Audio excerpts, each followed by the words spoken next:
জনগণের দোয়া আল্লাহর দোয়ায় আমরা যদি দায়িত্ব পালন করতে পারি, সুযোগ পাই, তো প্রথমেই আমরা দুর্নীতিমুক্ত সমাজ কায়েম করব, দুর্নীতিমুক্ত রাষ্ট্র কায়েম করব। বাংলাদেশের সবচেয়ে বড় সমস্যা, আমাদের দেশের বড় সমস্যা দুর্নীতি। আমার দেশের সম্পদের কোনো অভাব নয়, আমার দেশের অভাব সব নেতৃত্বের। আমরা যারা দেশ চালিয়েছি, দেশ চালাতে চাই, তাদের মধ্যে সততা নাই। তারা নিজের আখের গুছায়, নিজের সম্পদ শুনতে সেইটা বিদেশে পাচার করে। আমার দেশ গরিব নয়, 54 বছর গরিব করে রাখা হয়েছে আমার দেশকে। সুজলা সুফলা সুন্দর এই বাংলাদেশ, যেখানে আমাদের গোলা ভরা ধান থাকতো, সোনালি আঁশ আমার থাকতো, যেখানে আমাদের পুকুর ভরা মাছ থাকতো, আজকে সেই বাংলাদেশ কেন শুকনো হয়ে গেছে? কেন পদ্মা নদীতে আজকে অসর হয়েছে পানি? কেন আজকে সেখানে গরু গাড়ি চলে? কেন আজকে আমাদের রাজশাহী অঞ্চলের কয়েক কোটি মানুষকে ক্ষতিগ্রস্ত করা হয় ফারাক্কাবাদের মাধ্যমে?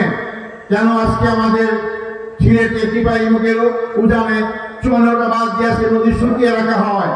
যখন পানির দরকার হয় না, আপনারা পানি আমাদের ছেড়ে দেয়, আর যখন পানির দরকার হয় তখন তারা পানি আটকে রাখে। এর দ্বারা প্রমাণ হয় 54 বছরের স্বাধীনতা বাংলাদেশের বন্ধু হিসাবে ভারত পরিচয় দিতে পারে নাই। তারা আমাদের শোষণ করেছে। আমরা ভৌগোলিক স্বাধীনতা পেয়েছি, কিন্তু 54 বছর রাজনৈতিক স্বাধীনতা আমাদের ছিল না, সাংস্কৃতিক স্বাধীনতা আমাদের ছিল না। ইমান আকিদা নষ্ট করা হয়েছে। সে বাংলাদেশকে আবার সেই দিকে আমরা নিয়ে যেতে চাই না। তাই আমরা ক্ষমতায় গেলে দায়িত্ব পেলে দুর্নীতিমুক্ত রাষ্ট্র কায়েম করব। আমরা দুর্নীতি করি না, তার বড় প্রমাণ এই আপনাদের এলাকার সন্তান আলী হাসান মুজাহিদ 2001 সাল থেকে 6 সাল পর্যন্ত আমরা এবং যে নেতৃত্বে ক্ষমতায় ছিলাম, উনি তখন সমাজ কল্যাণ মন্ত্রী ছিলেন। আমাদের আলী হাসান মহোদয়ের আগের নেতা আমাদের মুজিবুর রহমান নিজাম আমিন, তিনি শিল্প মন্ত্রণালয় ছিলেন, কৃষি মন্ত্রণালয় চালিয়েছেন। ফাঁসি দেওয়া হয়েছে সেই 54 বছর বস্তা বস্তা নতুন নাটক সাজিয়ে মিথ্যা মামলা দিয়ে হত্যা করা হয়েছে। আজকে হোক, কালকে হোক, বাংলাদেশ ইসলামের ঝান্ডা উঠবে ইনশাল্লাহ। ইনশাল্লাহ সমাজ কায়েম হবে। আমরা কি চাই? আমরা মানুষের ভাগ্যের পরিবর্তন চাই। আমরা সন্ত্রাস মুক্ত বাংলাদেশ দেখতে চাই। আমরা চাঁদাবাদ মুক্ত বাংলাদেশ দেখতে চাই। আমরা মানুষের তৈরি আইন বা আল্লাহর আইন দেখতে চাই।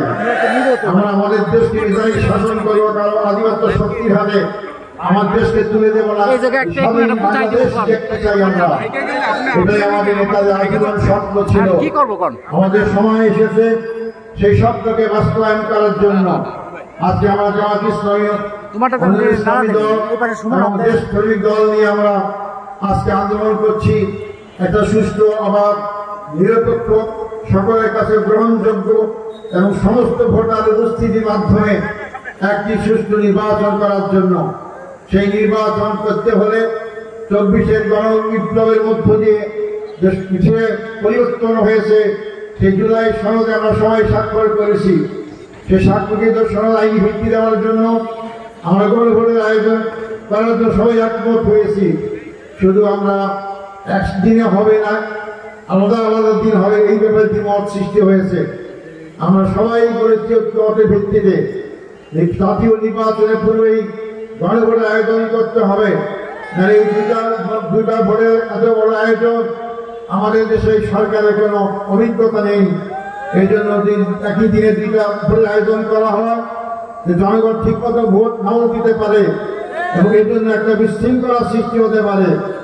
এই জন্য আমরা 24-এর পূর্বে ফিরে যেতে চাই না। এই জন্য আমরা এই অবস্থার এক আইনি ভিত্তি দিতে চাই।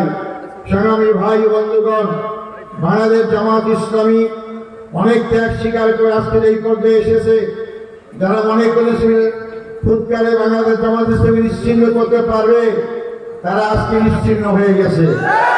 আমরা কথায় কথায় শুনতাম অমুকের বেটি দেশ ছেড়ে পালায় না, এবার সেই বেটিকে দেশ ছেড়ে পালিয়ে গিয়েছে।